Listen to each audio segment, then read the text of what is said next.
Fala pessoalzinho, tudo tranquilo? Vamos para mais uma aula agora que eu deixei aqui gravada para vocês.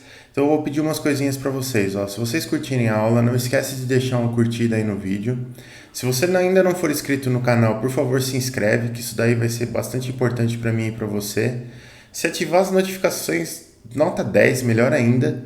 Se curtir muito o vídeo, posta, manda para os seus amigos, compartilha com seus amigos. E se você tiver alguma dúvida, alguma sugestão, por favor, joga aí nos comentários aí embaixo, que eu vou ter o maior prazer de responder para vocês e até gravar novos vídeos a respeito, beleza? Valeu, galera, bora pro vídeo. Hoje a gente vai entrar um pouquinho já em métodos criativos, né? E eu quero falar, ao longo do nosso semestre, eu vou falar sobre vários métodos criativos com vocês.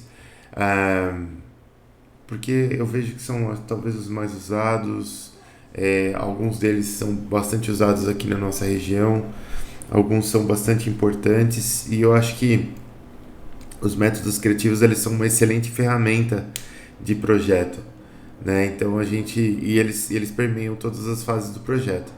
Então a gente precisa utilizar métodos criativos, precisa saber utilizar métodos criativos antes de embarcar de fato numa toada, num projeto mais,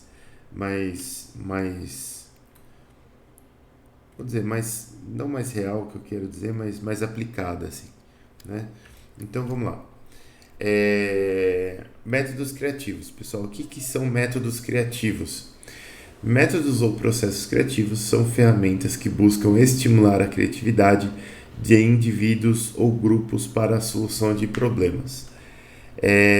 Eles podem ser usados desde a pré-concepção de um projeto e em todas as suas fases.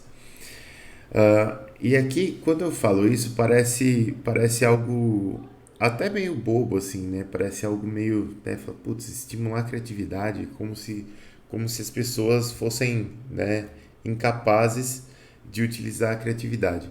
E não é bem esse tipo de estímulo de criatividade que eu estou dizendo. É um estímulo de criatividade no sentido, talvez, de colocar as pessoas para focarem numa ideia, né? Tem alguns métodos de a gente fazer isso e tem, inclusive, algumas questões sobre focar em ideias. Por exemplo, quanto tempo você consegue focar em uma ideia, uma equipe consegue focar em uma ideia de maneira produtiva, como que eu aproveito esse período de foco da melhor maneira possível para gerar mais ideias e tudo mais. Então os métodos criativos eles são sobre isso, né? Talvez eles não necessariamente eles tornam uma pessoa mais ou menos criativa, mas eles afloram a criatividade das pessoas, baseando-se muitas vezes em técnicas e interações entre os membros das equipes, né? Ou na falta de interações, como outros métodos propõem. Então aqui, ó, existem muitos métodos criativos voltados a diferentes tipos de indivíduos ou times. Alguns são bastante comuns e devem ser realizados corretamente, por isso exploraremos alguns métodos criativos na aula de hoje. Isso aqui é muito importante. Nem todo método serve para tudo, né? Tem alguns métodos. Trocamos de ferramenta, agora é Makita.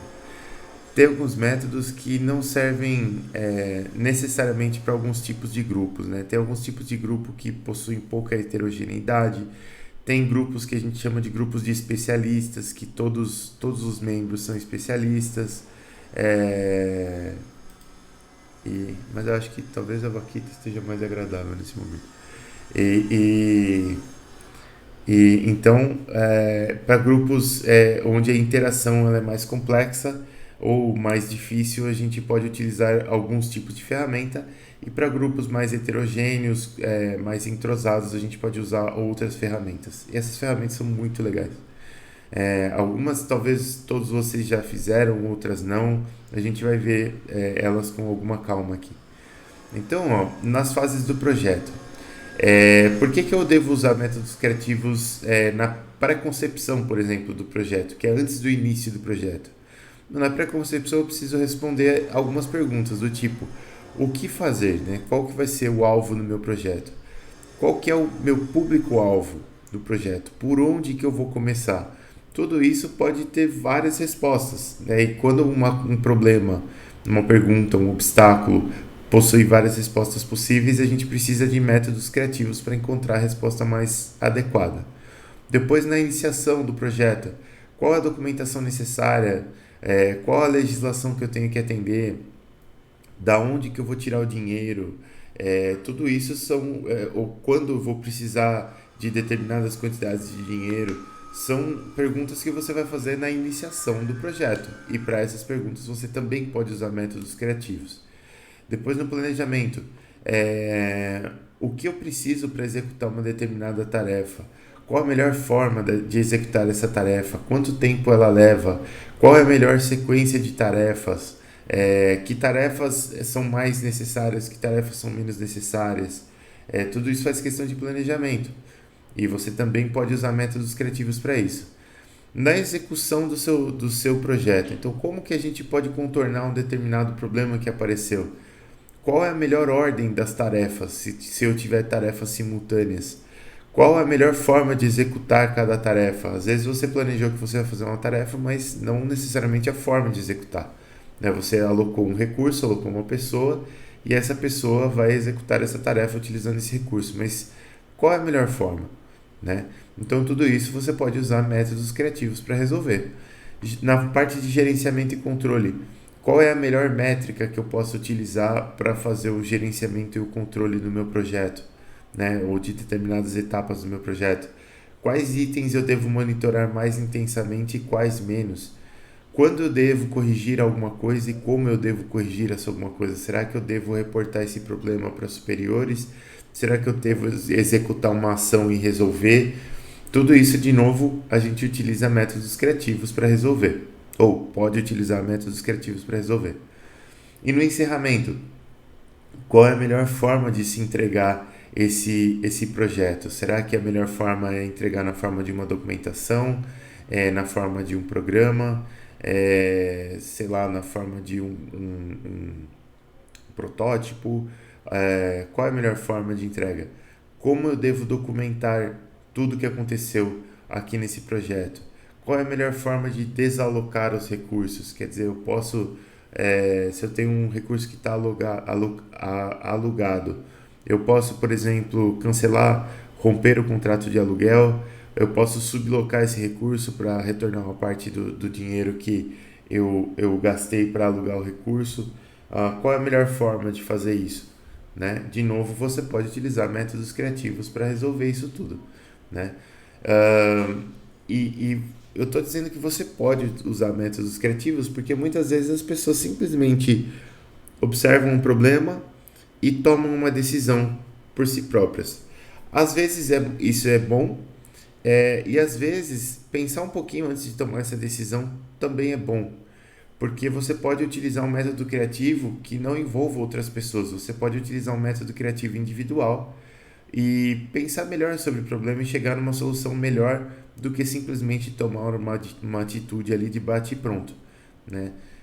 Ou se o problema for um problema onde não há problema em se convocar outras pessoas para tentar resolver esse problema, aí você pode justamente utilizar o método criativo em equipe para gerar respostas para o seu problema. Às vezes isso é possível, às vezes isso não é possível, né? Então, quando é possível, você também tem a escolha de utilizar, de convocar a equipe e utilizar um método criativo para chegar na melhor solução, ou pelo menos para se certificar de que a solução que está sendo adotada é a ótima, pelo menos na visão daquela equipe naquele momento, né? E não simplesmente uma decisão que você tomou e que no fim do dia não era a melhor decisão, mas sozinho você não ia conseguir descobrir isso, ou em tão pouco tempo você não ia conseguir descobrir isso. Então, por isso, de novo, às vezes a gente tem a opção de utilizar métodos criativos e nem sempre a gente utiliza, mas quando a gente utiliza, normalmente o resultado é melhor, né?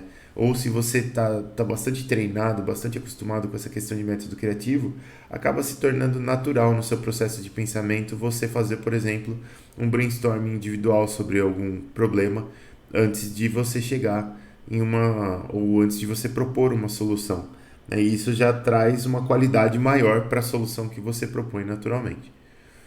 Bom, eu vou falar aqui agora sobre alguns processos criativos mais comuns. Eles não são todos os processos criativos, e de maneira nenhuma eu estou propondo que eles servem para a mesma coisa.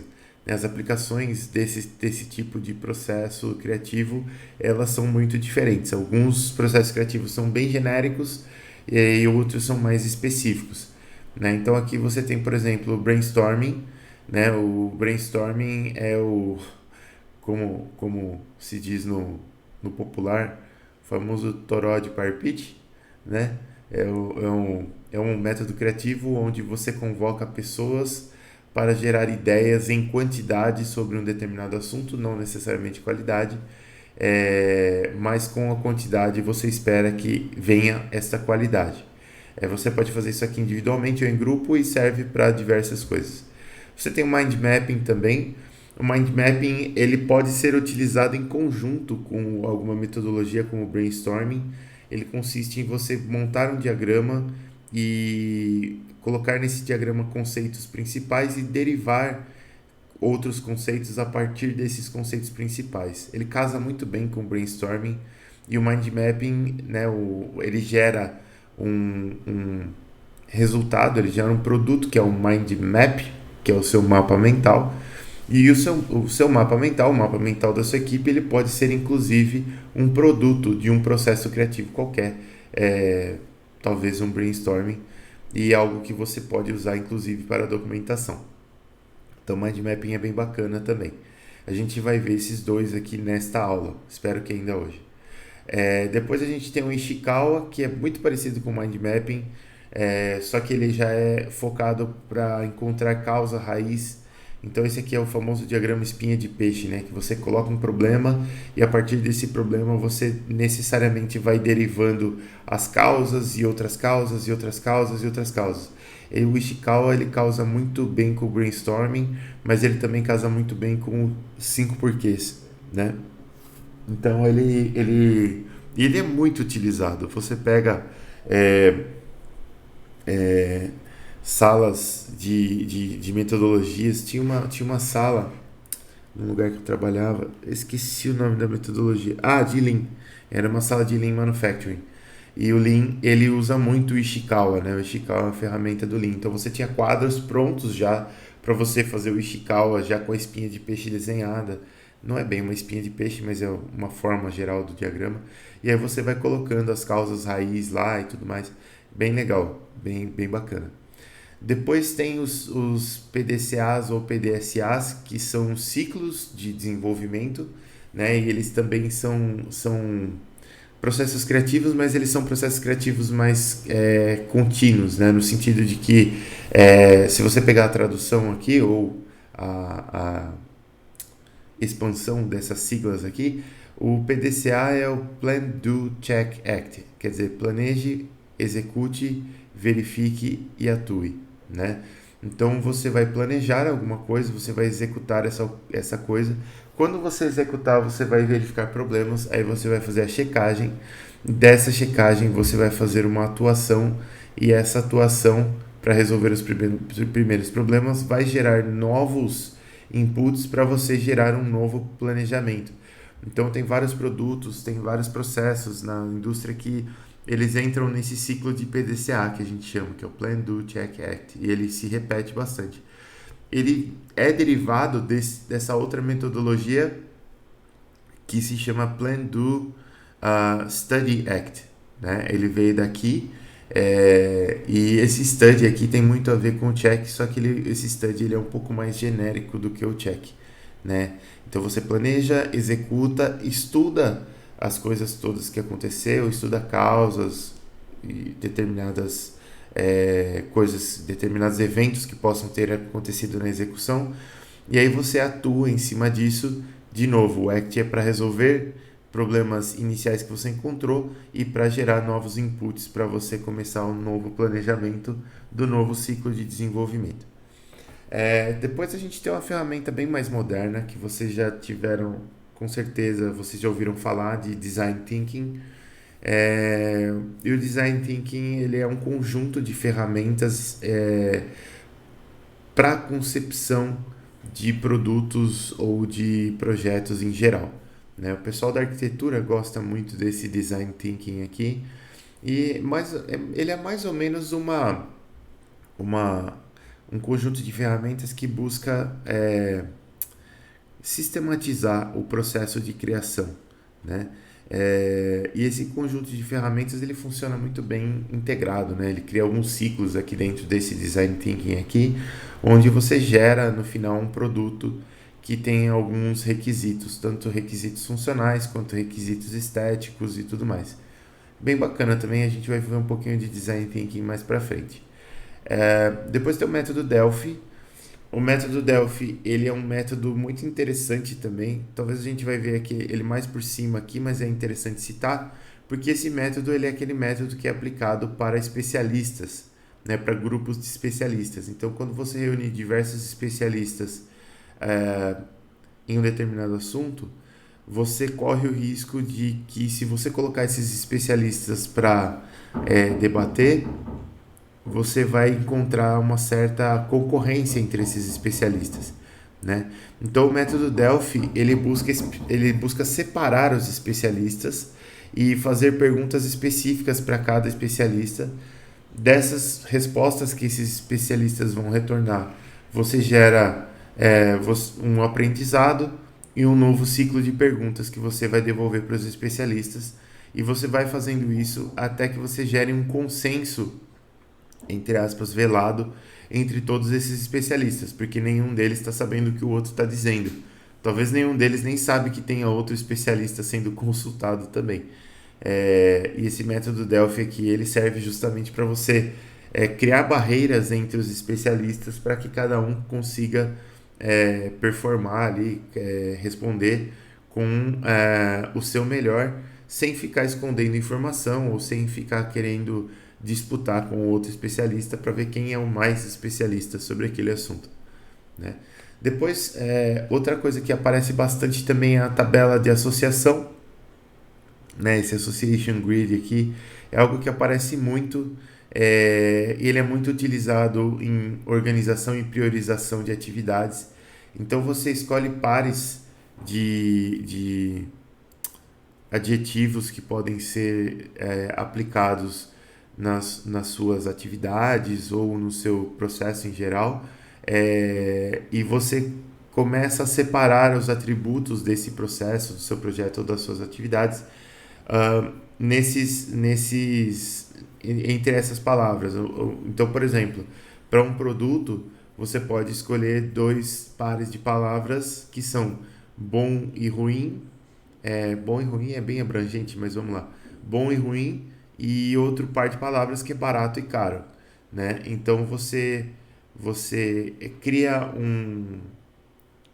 como se fosse um diagrama, um mapa, e nesse mapa você tem quatro quadrantes, né? O primeiro quadrante é o bom e barato, depois você tem o bom e caro, depois você tem o ruim e barato, e você tem o ruim e caro. Você tem quatro quadrantes.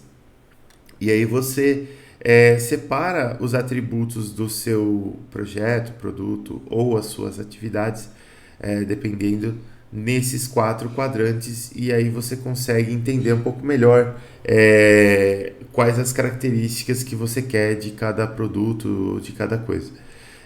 Utiliza-se muito, até aquele livro. Eu não gosto, deixa bem claro, muito desse tipo de livro, mas tem aquele livro Os Sete Hábitos do... Eu nunca lembro se é homem ou se é funcionário ou se é do ser humano. Vou colocar ser humano, que eu tenho certeza que não é. É Os Sete Hábitos, acho que da pessoa altamente eficiente. E uma delas é uma tabela, um desses hábitos é uma tabela de associação para você priorizar atividades. Aí você vai encontrar muito no meio empresarial essa tabela de associação. E nessa tabela de associação, os pares utilizados são importante e não importante, urgente e não urgente. E dando um leve spoiler aqui, o importante e urgente não deve ser o quadrante prioritário, né? O importante e urgente ele deve ser ele é algo que você precisa resolver porque de fato é urgente, mas você deve focar as suas ações no quadrante que se chama importante e não urgente, né? Tem toda uma filosofia sobre ser ativo, ser reativo e tudo mais, e faz bastante sentido. Eu só não gosto da mensagem de que você pode criar uma fórmula do bom funcionário, porque eu acho que isso não existe. Mas essa tabela de associação ela é bastante legal, a gente vai ver, talvez de fato com esse exemplo, inclusive, nessa tabela de associação aqui. Depois tem a análise SWOT, que também é muito legal. Essa análise SWOT, eu acho que ela entra bem no método não, na fase inicial de projeto. Então você vai ter lá essa análise SWOT, as 4 palavras aqui, né, que geram essa sigla, são strength, que é força, weakness, que é fraqueza, opportunity, que é oportunidade, e threat, que é ameaça. Então você vai avaliar nessa análise SWOT todos os pontos fortes, todos os pontos fracos, todas as oportunidades e todas as ameaças do seu projeto, do seu produto, enfim, da sua posição de mercado, qualquer coisa que você quiser analisar com SWOT, do seu time, qualquer coisa.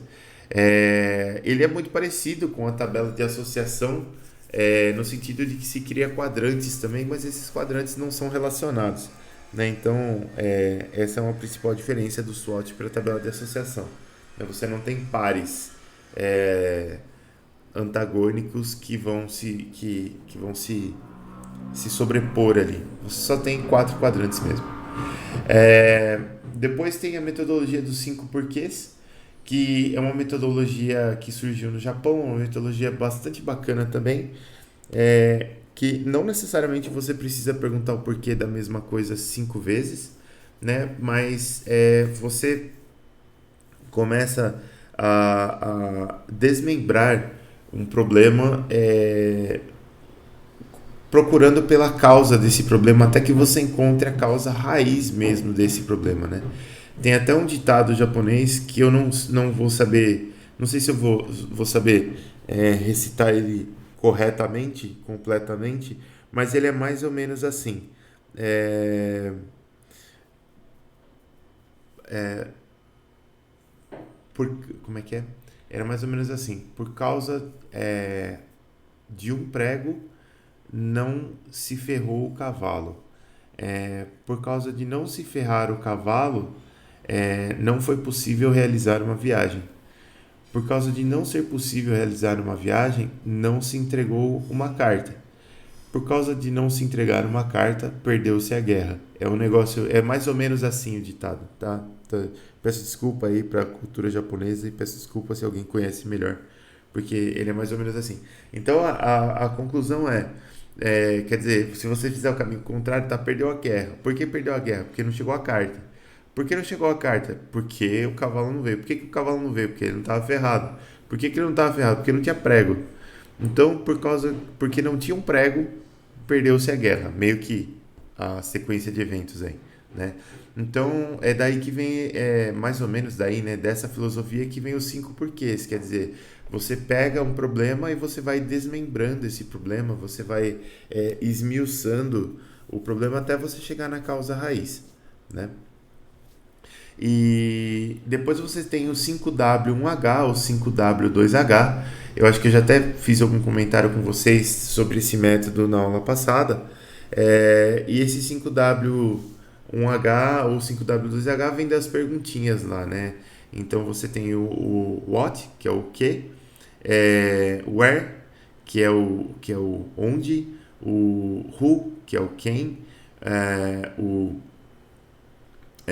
why, que é o porquê, e sempre tem um que eu esqueço, depois eu vou trazer melhor para vocês. Eu acho que é o which, o quinto, e o sexto é o how, né? Por isso que você tem o 5W1H. Então você especifica, é, na verdade é what, where, when, why e who. É esses 5, não tem o which não. Então what é o que, where é onde, when é quando, why é o porquê e o who é o quem, né? Então, você tem essas 5 perguntas para você resolver o problema e o sexto é o how. No 5W2H são as mesmas perguntas, só que você tem um outro Hzinho aqui muito importante, que é o how much, né? O how é o como e o how much é o quanto vai custar, né? Então você tem que responder a essas perguntas aí para você meio que bolar um plano de execução, né? Então você pega o problema, você elenca os agentes, você elenca a causa, você faz um planejamento, você elenca pessoas, enfim, você mostra a forma como vai ser feito e você diz o quanto que vai custar, né? Então, daí que vem o 5W1H ou 5W2H. Também é muito usado isso daqui, por isso que por isso que eu vou passar isso daqui para vocês. É bem simples a utilização, ela não é nada complexa, mas ela é muito bem combinada com outras metodologias, por exemplo, o brainstorming e o mind mapping, né? Você pode combinar esses três, um brainstorming, um mind mapping e o 5W2H aqui, e dá um jogo bastante bacana, né? Dá para fazer um negócio muito legal. Talvez eventualmente a gente possa juntar metodologias aqui, por exemplo, o Ishikawa com 5 porquês, ou Ishikawa com um 5W, ou mind mapping com 5W1H, 5W2H, brainstorming, o brainstorming com PDCA, o brainstorming ele já está dentro do design thinking, o brainstorming com tabela de associação, o brainstorming com análise SWOT, e talvez o mind mapping também. Então dá para combinar essas coisas aqui e você cria um arsenal de ferramentas muito bacana para resolver problemas. Bom, vou falar hoje sobre o brainstorming e se der tempo a gente vai chegar um pouquinho no mind mapping e vai fazer uma dinâmica aqui, vai. Vamos lá. Então, brainstorming. Brainstorming, ele é certamente o método criativo mais comum. Ele já entrou no jargão empresarial aí, né? O jargão empresarial, ele inclui palavras em inglês ou palavras tristemente trazidas do inglês, né? Então, por exemplo, esse jargão empresarial, você sempre fala você nunca fala de economia e orçamento, você fala sempre de saving e budget, né? Você nunca fala de métricas de desempenho, você fala de KPI, né? Então, que é o Key Performance Index, que é a mesma coisa. Então, tem muito desse jargão aí e as pessoas adotam isso em um ponto porque ele é socialmente aceito dentro das empresas, né? É meio quase uma moda você usar esse jargão e, por outro lado, é muito prático, né? Quando você menciona um conceito, a pessoa sabe diretamente sobre o que você está falando, então acaba que entra na linguagem das empresas. E o brainstorming é um desses termos, né? Então, o brainstorming, o que ele é? Ele é um método, né? Ele é certamente o método criativo mais utilizado, mas ele é o mais utilizado incorretamente também, tá? Eu vou falar para vocês exatamente o que é um brainstorming, exatamente como se faz um brainstorming, e eu peço que vocês, como conhecedores de brainstorming, quando forem participar de o mínimo que eu espero de vocês é que vocês executem corretamente. Mas mais do que isso, quando possível, fazer com que, ou reforçar com que o time que vocês estão fazendo o brainstorming coopere para que o brainstorming seja executado corretamente. Porque senão ele é só mais uma reunião improdutiva, tá? Tem muita gente, inclusive, que nem gosta de brainstorming por causa disso. Fala, reunião lá, não sai nada. Não sai nada porque não fez direito, né? Se fizer direito, isso aqui é muito poderoso. Então, aqui, ó, a ideia básica. Ele consiste em reunir um grupo de pessoas. Pode ser feito individualmente também, mas eu vou começar com a ideia principal aqui, que é reunir um grupo de pessoas e criar uma grande quantidade de ideias sobre um determinado tema para depois decidir quais são boas ideias e quais são ideias descartáveis. Beleza. Se ele não for executado corretamente, ele pode gerar ideias ou resultados medíocres e fomentar a cisão dentro de um grupo. Então lembra que na aula passada eu falei bastante para vocês sobre os tipos de mentalidade lá, que você tinha a mentalidade inexperiente incisiva, depois você tinha a inexperiente de caráter passivo, né, mais fragilizada, e depois você tinha a mentalidade mais experiente. Ô parceiro, ajuda nós aí. E você tinha a mentalidade mais experiente, né, que era uma mentalidade que fomentava muito a inclusão, a discussão, a participação de todos os membros do grupo, enfim, a aceitação, a crítica quando houvesse somente a ideias e não a pessoas e tudo mais. A gente discutiu bastante isso na aula passada. Né? Então, se ele não for executado corretamente, primeiro, as ideias que vão surgir do método não são grandes ideias, são talvez constatações meio óbvias. E o segundo é que você pode fomentar a cisão dentro de um grupo, no sentido de que se você tiver pessoas com atitudes muito negativas, tanto incisivas quanto passivas, você pode gerar cisões, gerar intimidações dentro de um grupo, você pode criar competitividade. E a gente não quer no brainstorming competitividade. A gente quer sinergia quando a gente vai fazer brainstorming. Acho que isso é o principal. Você sempre quer sinergia, você nunca quer competitividade. Então, sobre o grupo aqui, ó. Para fazer um brainstorming, é recomendável que o grupo seja um grupo, meu Deus do céu, de 6 a 12 pessoas, né? Isso é recomendável, tá? Você pode fazer brainstorming com menos pessoas, você pode fazer brainstorming individual, existe também. Mas com mais de 12 pessoas, acaba ficando um pouco conturbado, no sentido de que quando você faz o brainstorming, todas as pessoas têm que se sentir mais ou menos convidadas a falar, né? Então, se você faz um brainstorming de 100 pessoas, tem muita gente que vai simplesmente se acomodar e falar assim, olha, na verdade já tem bastante gente falando, né? E talvez já falaram até o que eu tinha pensado. Então eu vou ficar quietinho aqui, não vou falar. E não é legal. No brainstorming é legal que todo mundo se pronuncie, que todo mundo fale, né? Então por isso esse número máximo de pessoas aqui. Você pode fazer com mais também, não tem problema, mas esse aqui é o recomendável. Depois, outra coisa que é bastante recomendável é a heterogeneidade ou multidisciplinaridade da sua equipe.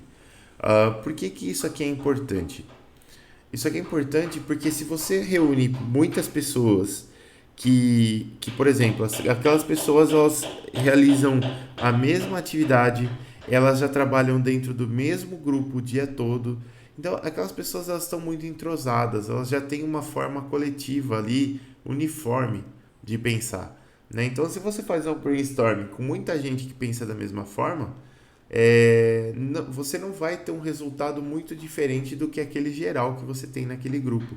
Então é legal você ter no seu brainstorming pessoas com habilidades e competências diferentes, né? Talvez que desempenham funções diferentes. Porque aquela pessoa vai ouvir aquelas ideias e vai ter um olhar totalmente diferente que pode despertar ideias melhores ou ideias diferentes, ideias inovadoras dentro daquele grupo, né? Então é muito importante que haja essa heterogeneidade. Depois, é interessante que os membros não sejam totalmente desconhecidos, né? Por quê? Porque, bem ou mal, em um brainstorming vai haver uma interação, né? Não uma interação direta, no sentido de que você não vai pegar a outra pessoa e começar a conversar com ela no meio do brainstorming. Não é assim que funciona. Mas você vai utilizar ideias dessa pessoa. Olha, pensando nisso que essa pessoa falou, nós podemos também fazer isso, isso e isso. Sei lá. Então, você vai ter um tipo de interação com as pessoas. E as pessoas não podem se sentir inibidas de ter esse tipo de interação, né? Por exemplo, vai que eu falo uma coisa que... vai que eu menciono a ideia da pessoa e a pessoa vai ficar chateada que eu mencionei a ideia dela, porque... sei lá que motivo, porque eu usei a ideia dela de uma maneira que ela não estava pensando, por exemplo, e ela vai achar que eu tô me aproveitando da ideia, sei lá, né? Então, aí eu acabo ficando inibido de falar alguma coisa porque eu acho que a outra pessoa vai ficar chateada com o meu comentário. Isso não pode acontecer. Então, é legal que os membros já se conheçam de alguma forma, nem que seja uma forma superficial, não precisa ser os melhores amigos do mundo, mas precisam se conhecer de alguma forma. Então, talvez, se há pessoas novas ali no grupo que vai fazer o brainstorming, é legal fazer pelo menos um coffee break, fomentar um pouco essa interação, apresentar a pessoa, falar, olha, essa pessoa aqui vai participar do brainstorming com a gente hoje, ela faz isso, ela chama tal, não sei o que, vamos trocar uma ideia, para fomentar, para não ser um total desconhecido, né? Isso pode ajudar bastante.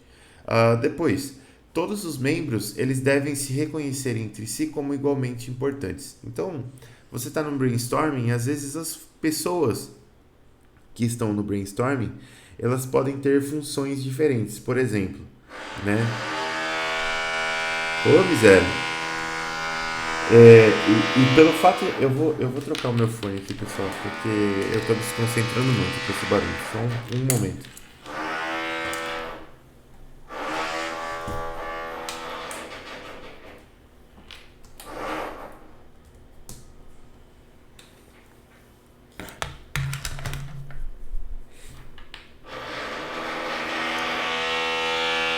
Calma.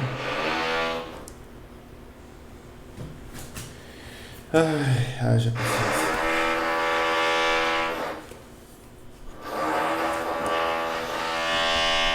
Então vamos lá, pessoal. Peço mil desculpas aí, né? Apesar de não ser culpa minha, mas enfim.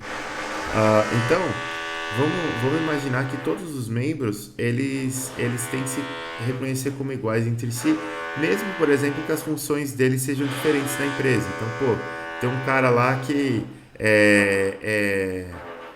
foi contratado como, por exemplo, estagiário, né? Estagiário, e na reunião de brainstorming, né? Tem lá o estagiário e tem engenheiro e tem membro da diretoria. Às vezes acontece essas reuniões meio malucas assim. E aí, normalmente, quando o cara da diretoria fala, todo mundo vai falar amém, né?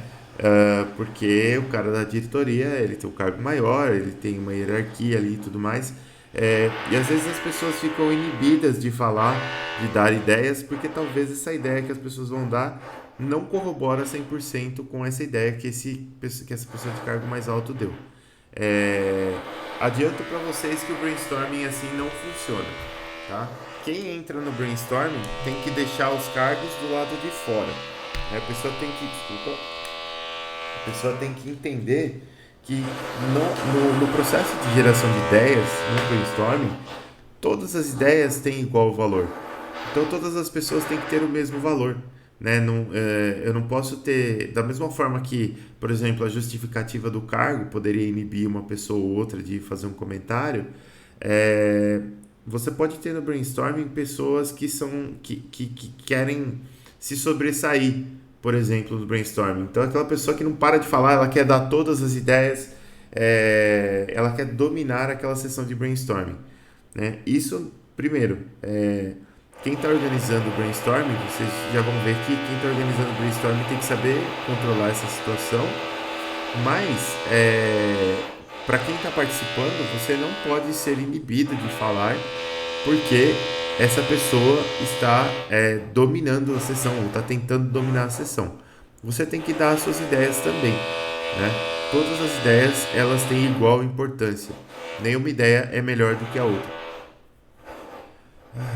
Vamos lá. Então aqui a gente tem alguns princípios do método.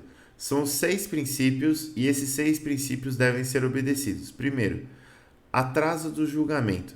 Quer dizer, talvez alguém deu uma ideia e essa ideia, na sua visão de mundo, ela não é a melhor ideia. Ela não é uma ideia boa.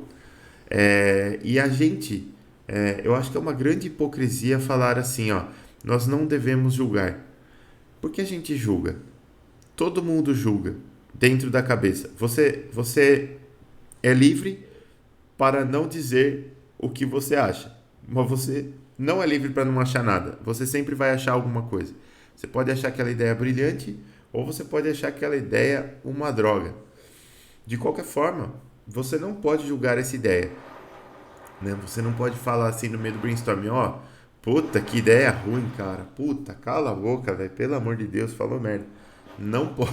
Tudo bem que eu fui bem mal educado agora, mas não pode. Você não pode. E esse atraso de julgamento, ele não é só você não falar, é você não exibir nenhuma reação, né? Então, quer dizer, tem gente que fala assim, ah, a regra do brainstorming é não falar, beleza. Aí alguém dá uma ideia que a pessoa não gosta, ela já começa a fazer assim com a cabeça, fazer um nãozinho com a cabeça, né? Aí não pode, né? Aí quer dizer, você acabou de inibir a pessoa que está falando, né? A pessoa já sabe que ela não tem a sua aprovação, já, putz, é um saco isso. Então, não façam, né? E não permitam que se faça se vocês estiverem liderando uma equipe de um brainstorming qualquer. O julgamento das ideias, ele vem depois. Tem um momento próprio para se julgar as ideias. Por que isso? Porque às vezes uma ideia que é uma porcaria, ela pode ser semente ou ela pode trazer a discussão para uma ideia que é excelente, né? Então essa ideia ruim, ela tem a sua importância no sentido de que ela trouxe uma discussão e essa discussão gerou uma boa ideia. Então essa ideia que é ruim, ela também não pode ser inibida. Nenhuma ideia pode ser inibida. Todas as ideias têm que ser pensadas, né? Tem que ser ouvidas e tem que ser analisadas, não julgadas nesse momento, tá? Isso até faz parte do seu processo de pensamento, porque pensa bem, se você ouve uma ideia e essa ideia você fala, já matou, você fala, putz, essa ideia é uma droga. Então você já está, inclusive, se impedindo de pensar a respeito daquela ideia. Você está se limitando. Então não se limite, pense, tem que ter muita paciência, porque às vezes vem umas bolas quadradas e aí você fala, putz, nossa, cara, realmente eu tenho que pensar sobre isso, vamos lá. Mas se você pensar, você consegue trazer discussões, trazer conhecimento para os membros da equipe e eventualmente trazer ideias melhores. Então isso é sempre muito bom, atrasar o julgamento. Depois, criatividade em qualidade e quantidade.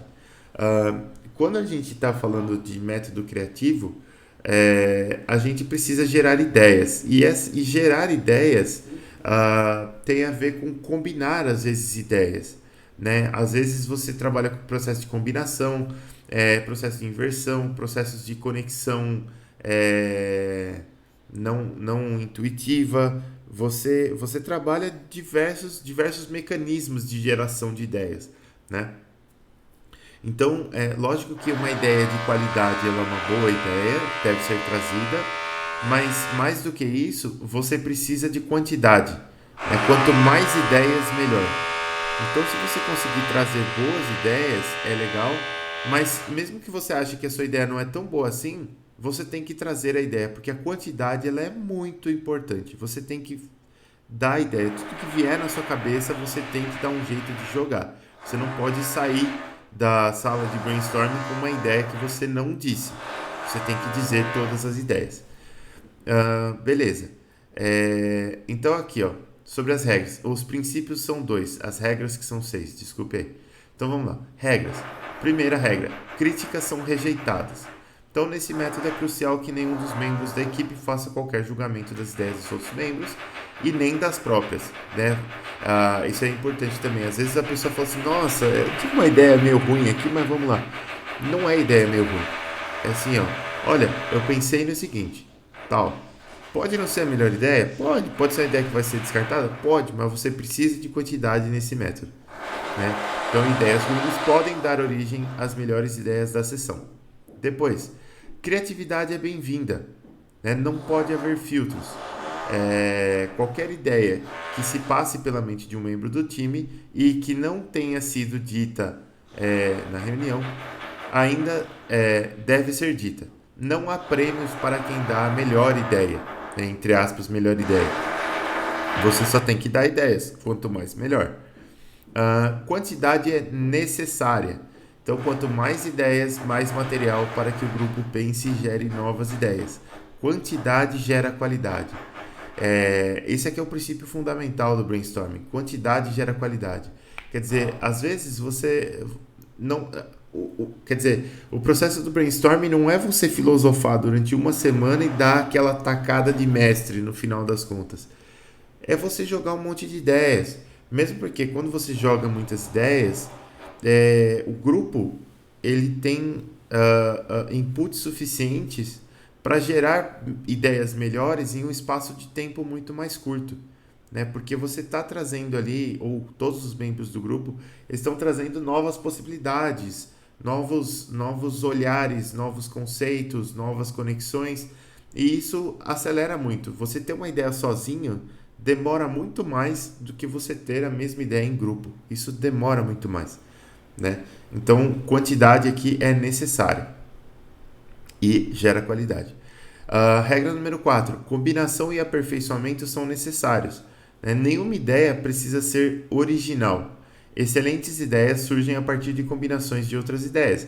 Então você pode pegar uma ideia de outra pessoa e gerar uma nova ideia em cima daquela ideia. Como outra pessoa pode pegar a sua ideia e gerar uma outra ideia em cima daquela ideia que você jogou. Então, numa reunião de brainstorming, você tem que saber que não há, como eu falei, não há competitividade, não há competição entre os membros, há sinergia. Então, você tem que saber que a sua ideia vai ser aproveitada e que você pode aproveitar as ideias dos outros membros também. Você não precisa só despejar um monte de ideia que estava na sua cabeça e acabou. Já fiz o que eu tinha para fazer aqui. Você tem que dar ideias, você tem que combinar ideias, você tem que gerar novas ideias. E ninguém pode se sentir ofendido porque a sua ideia foi usada, né? Porque tem dois tipos de reação, né? Tem gente que fica feliz que a ideia foi usada e tem gente que fica bravo porque fala, porra, roubaram minha ideia. É, e a ideia aqui não é ser o criador da ideia, não é ser original, não é ter o direito sobre a ideia que você deu no seu brainstorming, e sim resolver o problema. Eu tô com o número 6 na cabeça, não entendi por quê. Cargos na sessão. Então, na sessão você tem basicamente alguns tipos de cargos, né? Eu vou falar aqui, ó, do líder. Na verdade, são 3. O líder ele tem que guiar a reunião, né? E guiar a reunião significa o seguinte: ele tem que passar para os membros da reunião quais serão os procedimentos prévios, né? Então, o que a gente tem que fazer antes da reunião. Inclusive, os procedimentos prévios, eles servem também para passar para as pessoas as regras, né? Você tem que reforçar as regras do brainstorming, que é essas regras que eu estava passando com vocês. Você tem que, então, o líder ele vai iniciar a sessão, ele vai encerrar a sessão e ele vai solicitar ideias, né?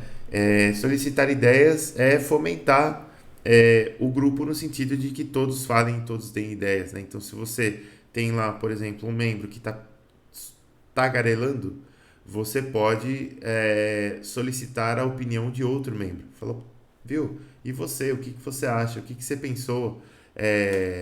Vamos lá. E a pessoa, né? Então, porque no brainstorming você não pode ter várias pessoas falando por vez. É uma pessoa falando de cada vez. Então, se você pede para outra pessoa falar, aquela pessoa que estava tagarelando vai ter que se controlar um pouquinho ali, segurar as palavras um pouco, né? E, obviamente, entender que o objetivo não é o estrelato e sim resolver o problema. Outro cargo muito importante, aqui ó, reforçar o cumprimento das regras. Então, se o líder observa, por exemplo, julgamentos ou falta de sinergia, ele pode reforçar o cumprimento das regras. Tem que ser muito delicado para fazer isso, porque a partir do momento que você reprime um membro, você fala, vamos parar de chacoalhar a cabeça aí, você acaba inibindo aquele membro de falar também, né? Às vezes a pessoa fala, putz, então não vou falar mais nada, pronto, acabou. E isso também não pode acontecer. Então o líder do brainstorming ele tem que ser muito delicado, né? Talvez reforçar as regras de uma maneira geral, falar, olha pessoal, deixa eu só reforçar aqui que a ideia, ninguém pode julgar ideias, tá? Você não pode expressar a sua opinião sobre outra ideia, né? Então vamos guardar a opinião para si e seguir e tal, para evitar, né? E o líder também pode fornecer ideias, né? Ele também é um integrante da sessão, então ele pode sim falar também. Ele não precisa só ouvir. Agora, o segundo cargo importante também é o secretário. O secretário ele deve registrar as ideias levantadas, e é importante que ele não tenha julgamentos, né? Porque a ideia não tem dono. Então vamos dizer que eu sou secretário de uma reunião e aí alguém falou uma ideia lá, eu escrevo a ideia. Outra pessoa falou a ideia, escrevo a ideia. Aí tem um cara lá na reunião que eu não gosto muito dele. E ele deu uma ideia, eu falo, quer saber? Eu vou anotar essa ideia para as metades, eu nem vou escrever aqui, vai.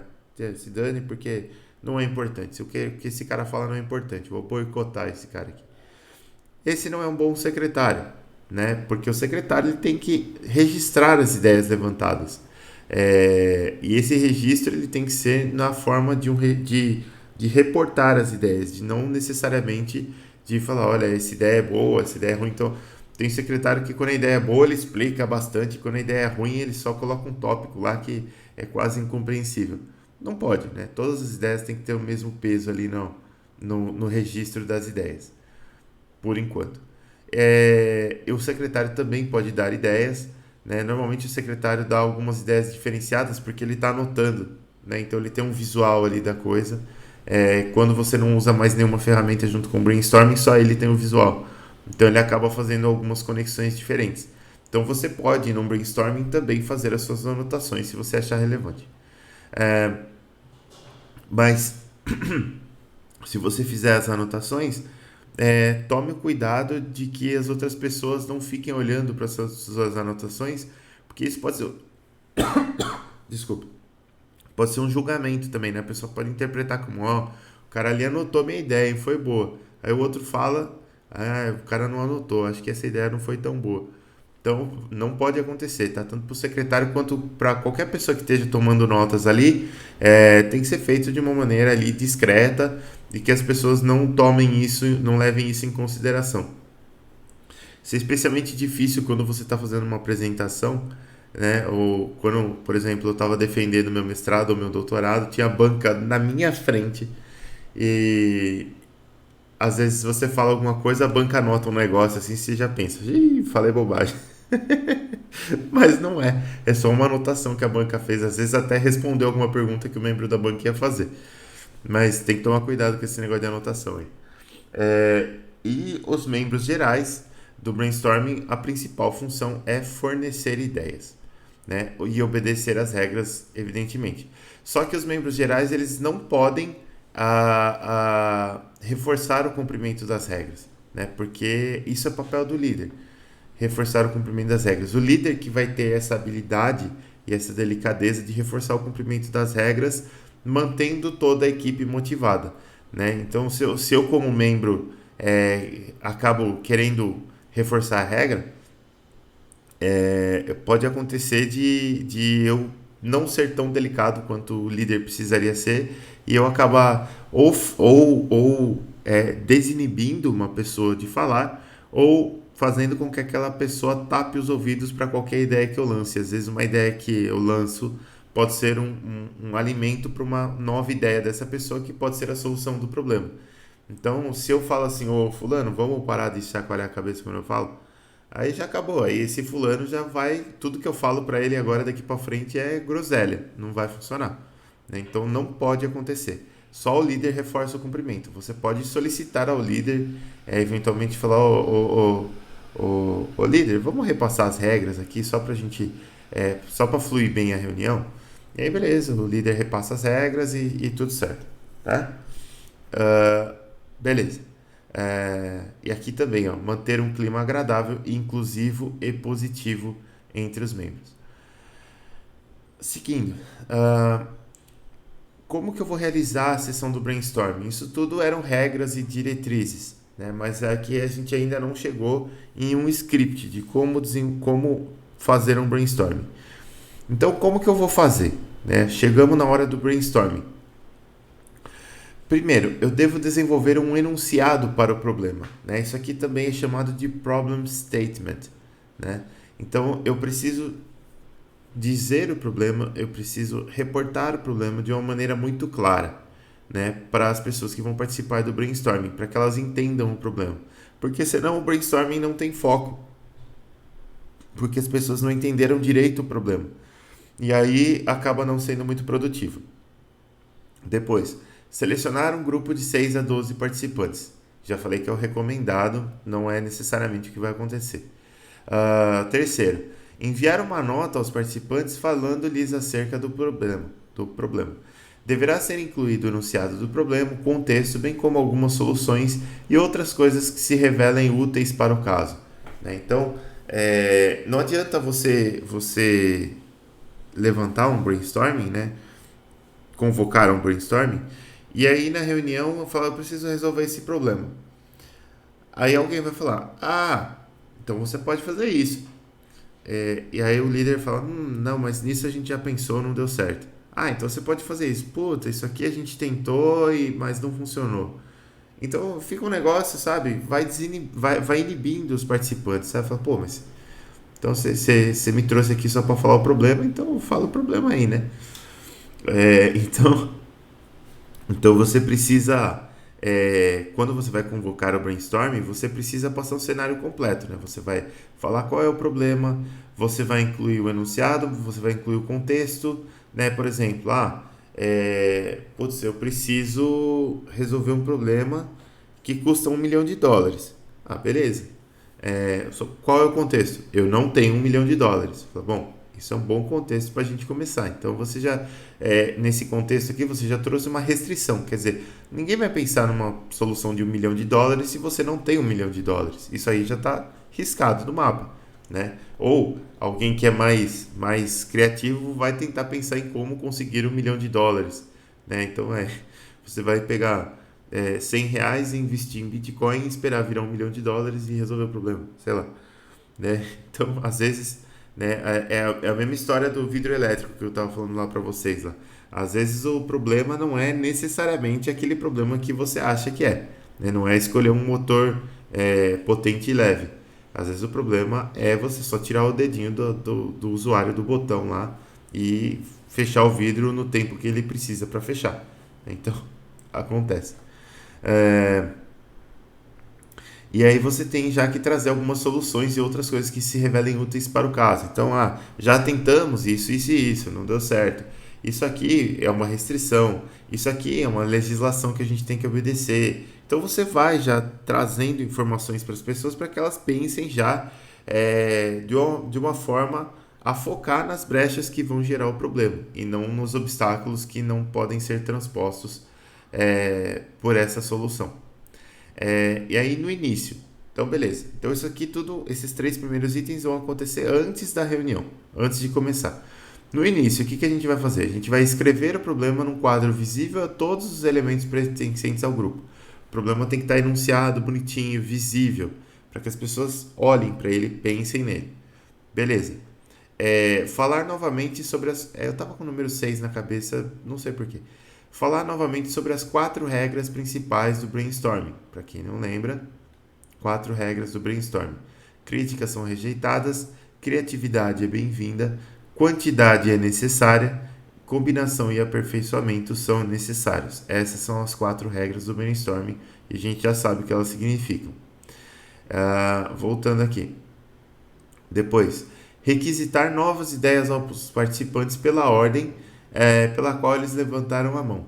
Apenas uma ideia deve ser sugerida em cada momento. Então, para dar uma ideia, você deve pedir a palavra e o líder ele deve dar a palavra na ordem que as mãos foram levantadas, para que as pessoas entendam o processo como um processo justo e o líder como um líder imparcial. Quer dizer, se eu tenho o Joãozinho na reunião e toda vez que o Joãozinho levanta a mão, o líder deixa ele falar primeiro, todos os outros membros já vão se sentir incomodados, né? Porque o Joãozinho tem prioridade. Se ele tem prioridade, provavelmente as ideias dele é que vão ser as mais acatadas. Então, deixa ele falar, né? E aí ninguém fala assim, bom, já que a minha ideia não serve de nada mesmo, para que eu tô aqui fazendo papel de palhaço, né? Não vou falar. Deixa o Joãozinho que fale. E aí, isso não é um brainstorm. Isso é um show de horrores ali, mas não é um brainstorming. Então vocês estão vendo? Fazendo um parênteses rápido aqui, tem várias coisinhas que a gente tem que cuidar para fazer o brainstorming funcionar. E muitas vezes, né, em muitas empresas, em muitos ambientes, vocês não vão encontrar esse brainstorming acontecendo corretamente. E ele é uma dinâmica delicada, né, no sentido de que as pessoas têm que estar focadas em fazer o brainstorming, têm que se entender como iguais e não ficarem inibidas, entender as regras e tudo mais. Todo mundo tem que ter essa percepção das regras e, ao mesmo tempo, o líder também tem que ter essa percepção e tudo tem que funcionar de acordo, né? Se um membro do brainstorming já não entende as regras, já não faz direito, putz, aquele brainstorming já para de ser produtivo, né? Então, você vê que existe, existem várias nuances aí para o brainstorming funcionar. E vocês agora, como conhecedores dessa técnica, têm que fazer de tudo para que funcione corretamente o brainstorming. Então, um dos papéis do líder aqui vai ser requisitar as novas ideias aos participantes pela ordem, tal, uma ideia de cada vez, beleza? Só que essa parte de requisitar aqui também é importante, porque às vezes não necessariamente uma pessoa levantou a mão, mas você como líder repara que aquela pessoa não está falando, e ela precisa falar, ela não pode ficar encostadinha no canto. Então você tem que fazer com que ela fale, né? Você tem que requisitar a ideia. Falou, vamos chamar esse de Josézinho. Ô Josézinho, por que você não traz pra gente a nossa visão do problema, né? Pode ser que num primeiro momento esse Josézinho fala assim, olha, a minha visão é mais ou menos aquilo que todo mundo já falou, quer dizer, isso. Ele não vai trazer nenhuma ideia nova. Só que o que aconteceu? Você quebrou o gelo. Ele já falou, né? Ele já falou uma vez.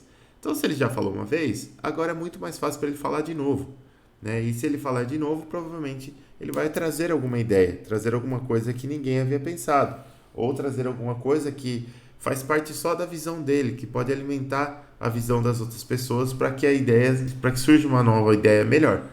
Então, o líder ele tem que fazer isso aqui, esse papel, né?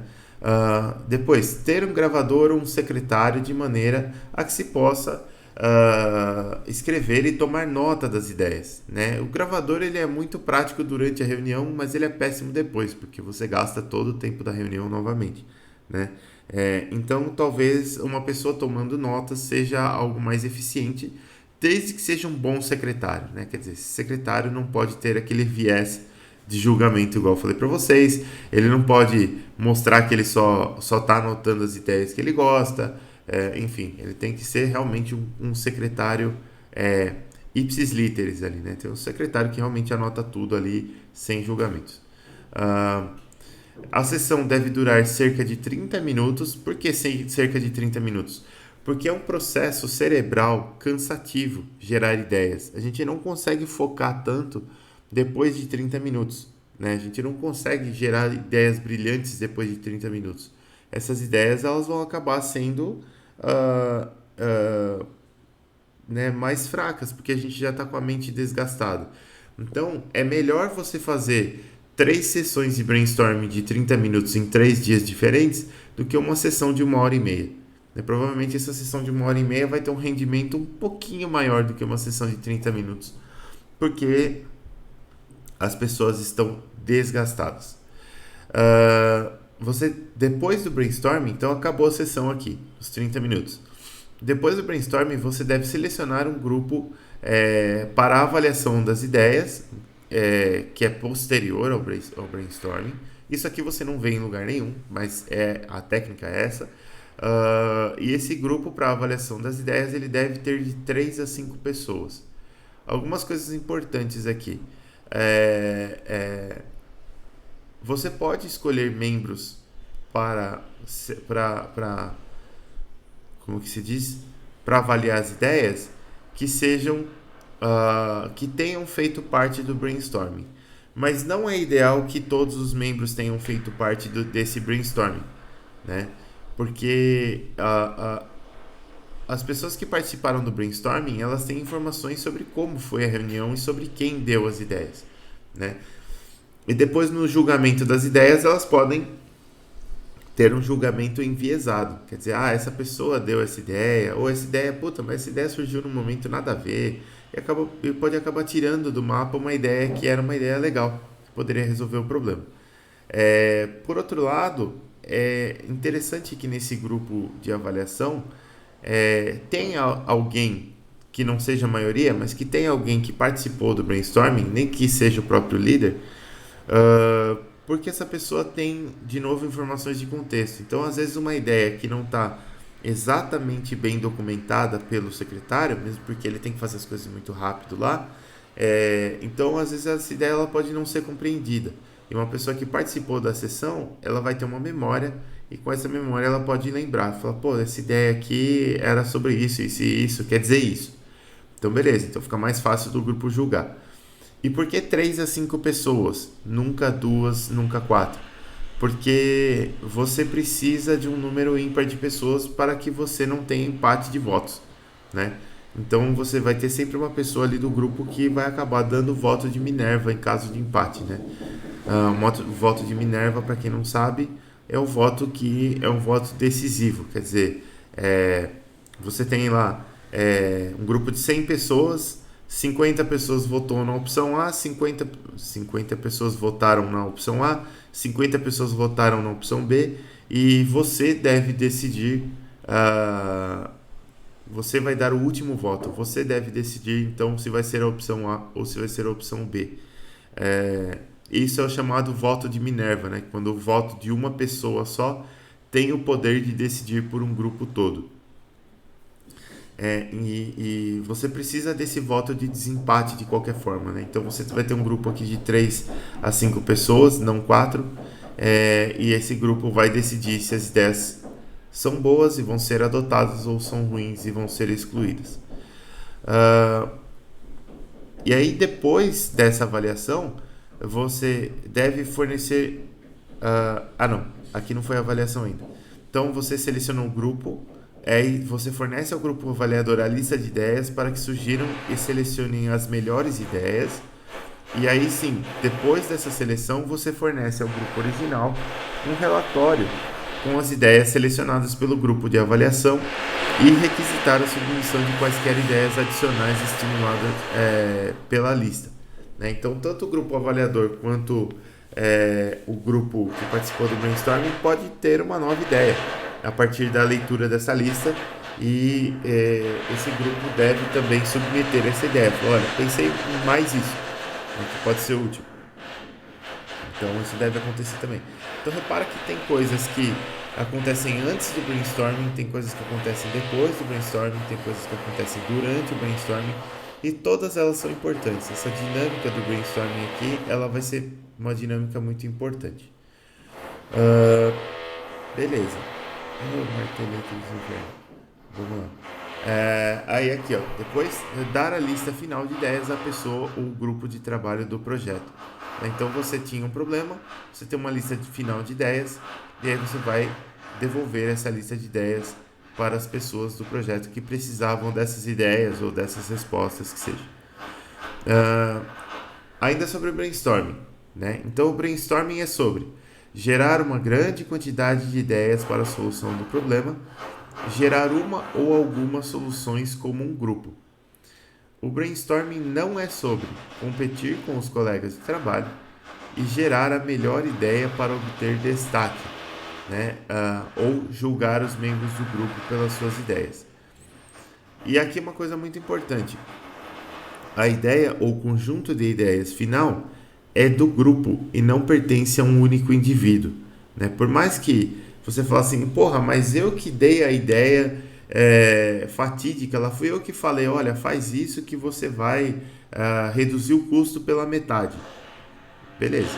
Por mais que você tenha dito isso, você só disse isso porque você estava numa reunião de brainstorming.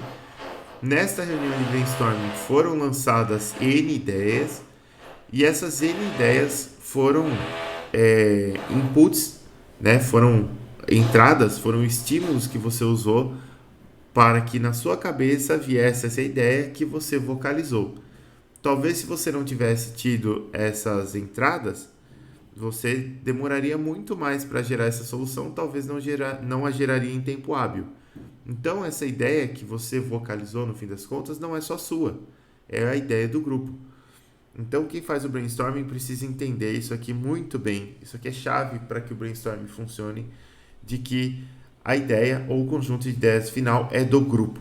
É o grupo que pensou na ideia, não é a um único indivíduo, né? Ele não pertence a um único indivíduo. A ideia é do grupo. Uh, Sobre combinação de ideias ainda no brainstorming, isso aqui é algo que se usa muito durante a sessão. Eu aprendi quando eu tive algumas aulas sobre métodos criativos lá na Unicamp, e isso aqui é muito poderoso, porque às vezes você gera combinações de ideias que o seu próprio cérebro estava filtrando, né? Fala, putz, mas como que eu vou combinar acender churrasqueira com gelo, por exemplo? Né? Seu cérebro naturalmente bloqueia essas coisas. Mas quando você consegue desbloquear, você fala, não, agora eu vou me forçar também a acender churrasqueira com gelo. Aí você pode pensar, fala, pô, beleza, eu posso pegar o gelo e eu posso formar uma lente com esse gelo, né? Eu posso congelar ele na forma de lente e eu posso utilizar essa lente com o sol para focar a luz em um ponto e acender a churrasqueira. Eu falo, ponto, beleza, acendi churrasqueira com gelo. Viu como tem uma ideia criativa que dá para usar gelo para acender churrasqueira? Então, quando você se força a pensar sobre assuntos que o seu próprio cérebro filtra, você começa a gerar ideias inovadoras, né? Então, muitas vezes boas ideias podem surgir a partir da combinação, evolução ou adaptação de outras ideias. E aí você tem formas de fazer isso, né? Então, existem alguns procedimentos, alguns processos de combinação de ideias que devem ser explorados e podem gerar excelentes resultados. Por exemplo, negação.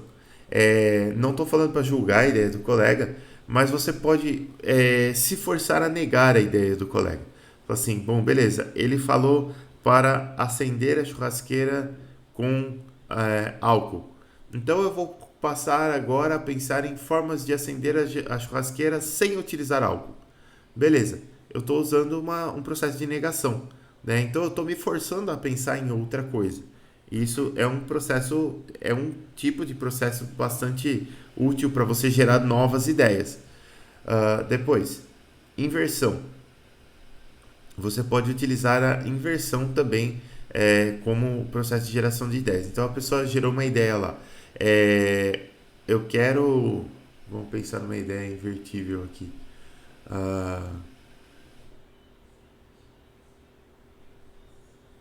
Não sei agora. Mas vamos. A coisa que veio na minha cabeça aqui é encher bexiga, por exemplo. Encher essas bexigas de aniversário, né? Então vamos pensar aqui. Eu quero encher uma bexiga de aniversário utilizando. Então, e para encher essa bexiga de aniversário, eu vou utilizar uma bomba elétrica. Uma bomba elétrica de pressão positiva, por exemplo. Uma bomba elétrica que sopra. Beleza. Então, se você vai usar uma bomba elétrica que sopra, eu vou inverter isso daí. Eu quero usar uma bomba elétrica de sucção para encher bexiga, não uma que sopra. Como que eu poderia utilizar sucção para encher bexiga? E aí você vai imaginar lá o que você pode fazer para encher bexiga com sucção. Não foi uma ideia tão boa, mas existe esse processo de inversão e ele pode funcionar bem para algumas ideias. Depois, desmembramento. Às vezes você vai pegar uma ideia da pessoa que é complexa e você vai desmembrar essa ideia em ideias mais simples, né? E dessas ideias mais simples talvez você possa tirar conceitos que possam ser utilizados, né? Vamos pensar aqui num exemplo.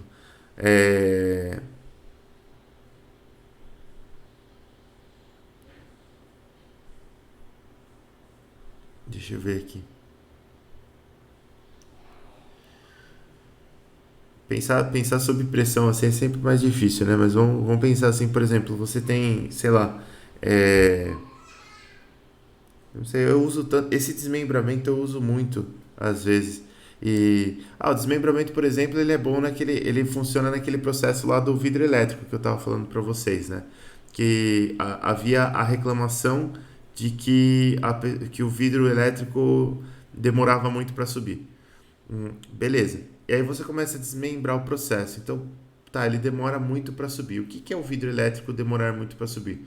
O que eu vou fazer para o vidro elétrico subir? Então, eu vou lá, eu vou apertar o botão e enquanto o vidro sobe, eu tenho que ficar com o dedo no botão até que ele termine de subir e depois eu vou tirar o meu dedo do botão.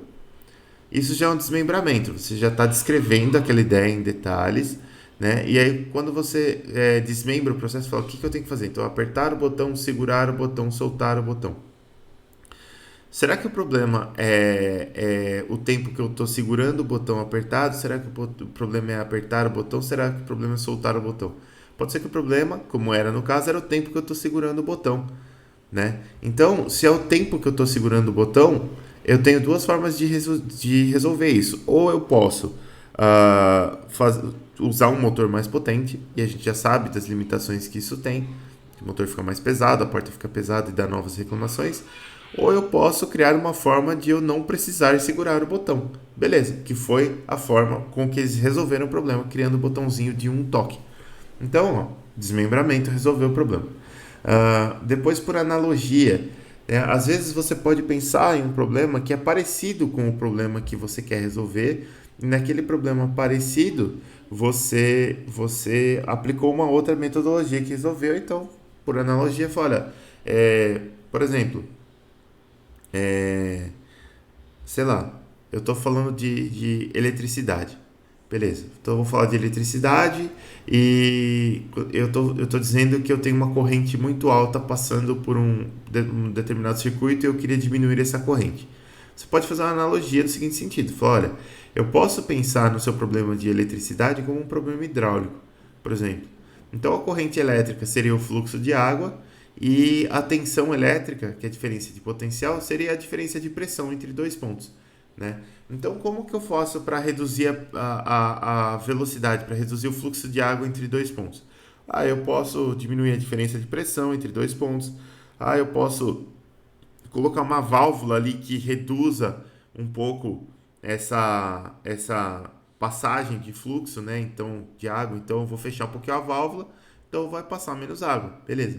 Na parte elétrica, qual que é o análogo disso? O análogo disso de equilibrar as tensões é equilibrar, aliás, de equilibrar as pressões é equilibrar a tensão. Então vamos ver se eu consigo mexer na tensão. Não consigo. Então qual que é o análogo da válvula na parte elétrica? O análogo da válvula é uma resistência elétrica, um resistor.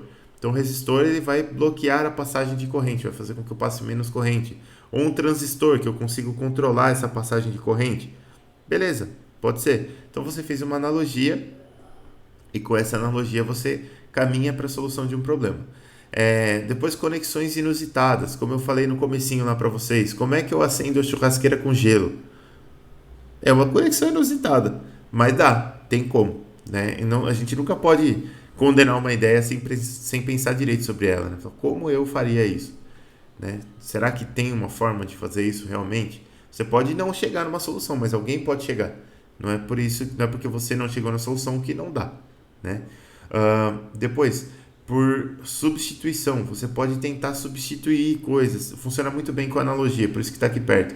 Você pode tentar substituir elementos por outros elementos e tentar ver se resolve, né? Eu posso pegar, por exemplo, uma parte de uma ideia de alguém, outra parte de outra ideia de outro alguém e tentar substituir uma parte na outra para ver se resolve.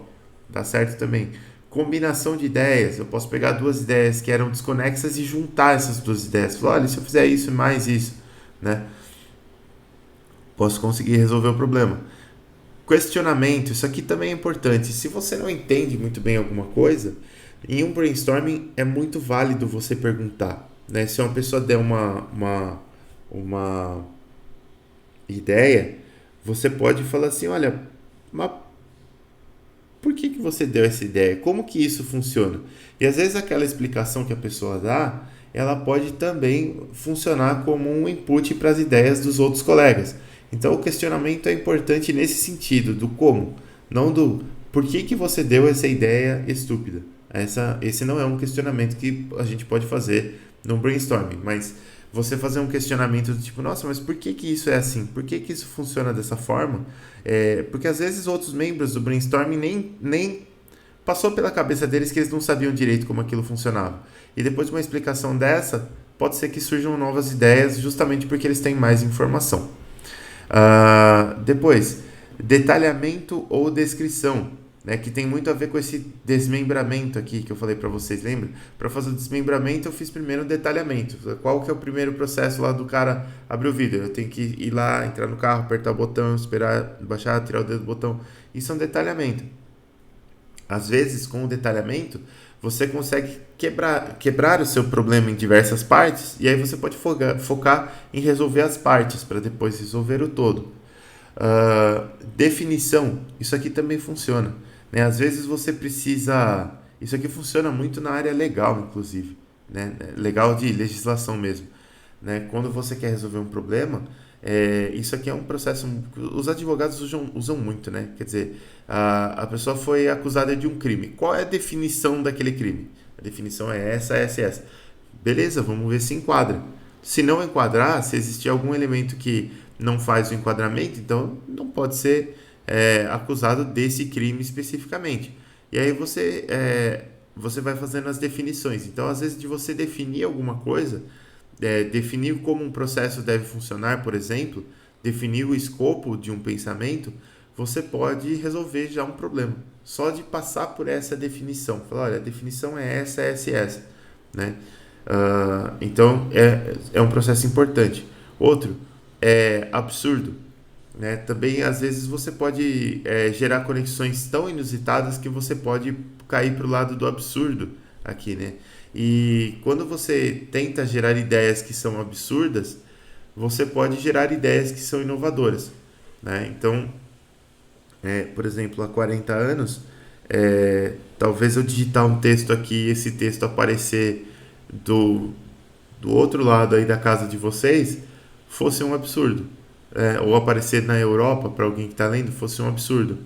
Há 20 anos, escrever esse texto em um telefone seria um absurdo. Né? Ninguém, há 20 não, mas há 30 anos seria um absurdo. Né? Na década de 90, né? 89, 90, a gente tinha notícias. Né? Eu lembro até hoje de uma notícia que tinha que era assim: novo telefone da Nokia é capaz de enviar texto. Aí todo mundo ficou, nossa, cara, dá para escrever e mandar o texto para outra pessoa.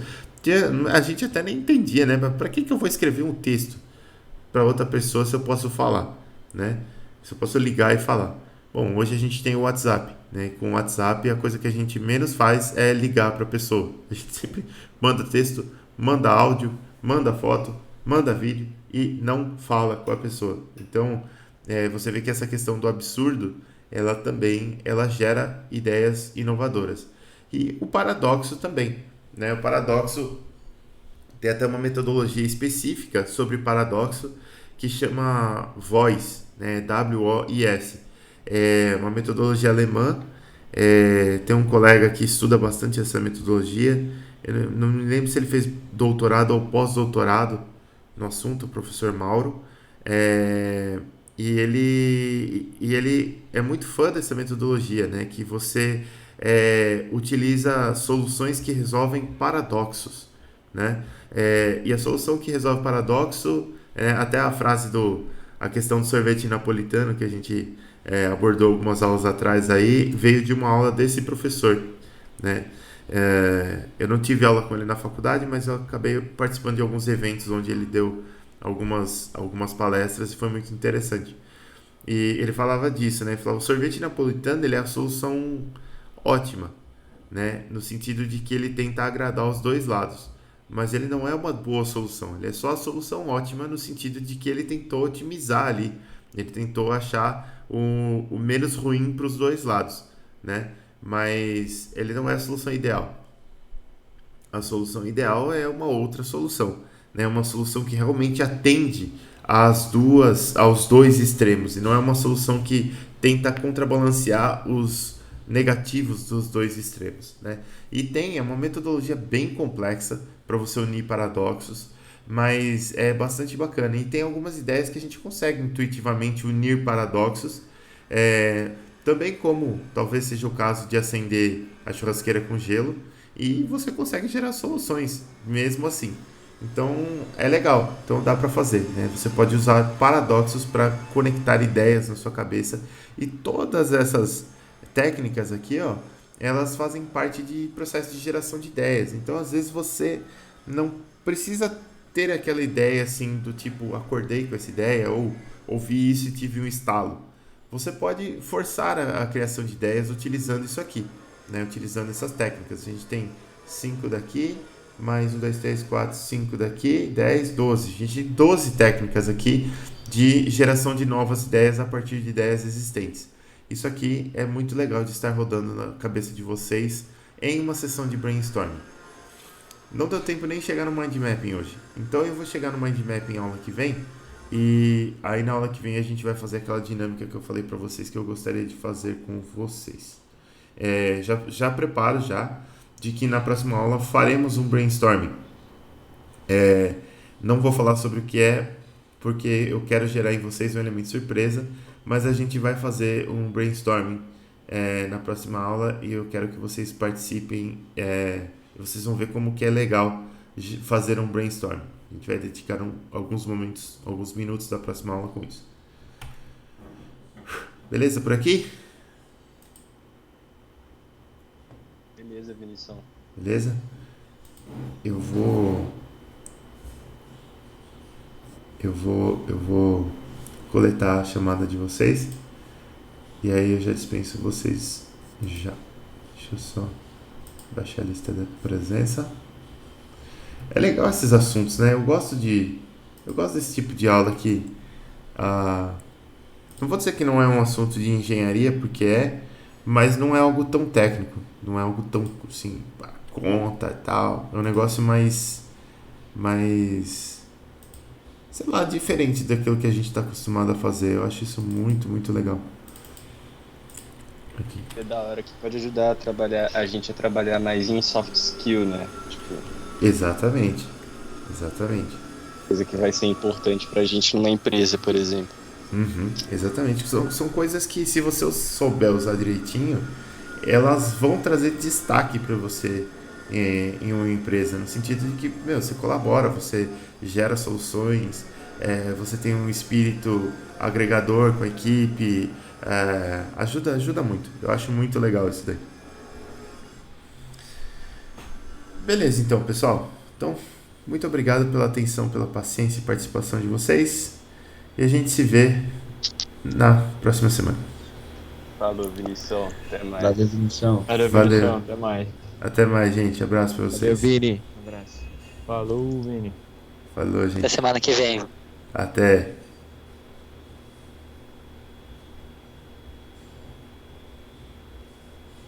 Eu vi o comentário do João que apareceu agora, que ele é mais aula de conta, mas essa matéria tá legal porque abre a cabeça. Exatamente, né? Não, a parte técnica ela é gostosa também, eu gosto. Só que ela é difícil, né? A parte técnica você vai dando as informações e às vezes você tem que provar coisas e tal, ela é bem complicada. E nem todo mundo absorve bem. Essa parte é mais legal que ela é mais tangível, eu acho. As pessoas absorvem, né? Não sei se melhor, mas é de uma maneira diferente. Mas é isso, galera.